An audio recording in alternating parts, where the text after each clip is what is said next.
Hi, I'm Dylan Ballou with Faithway Alliance, and you are watching the Co-op Minute.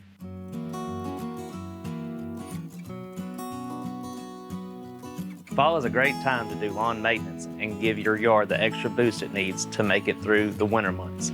As we move through the month of September, we hope you will take note of these few helpful tips that your lawn needs before the onset of winter. A thick carpet of colorful autumn leaves may look nice and be fun to play in, but they are no good for grass.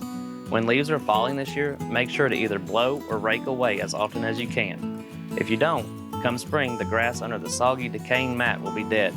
We encourage you to try using bags to remove leaves from your property altogether. Keep mowing. Grass doesn't stop growing until it frosts over in the winter, so there's no reason to stop mowing come autumn. Continue cutting your grass at its normal height until it stops growing. Now is a good time to keep your equipment in good shape. Once you call it quits for the season, you'll need to winterize your mower. This includes sharpening blades, changing the oil and spark plugs, inspecting the air filter, and looking the mower over for damage. Seed to fill in the bare and burn spots. Many patches of lawn can die during the summertime, so it's a good idea to reseed those areas with the right grasses. Keep in mind, however, that seeds that don't touch the soil will not germinate, and it could be difficult to cover an area of grass thoroughly.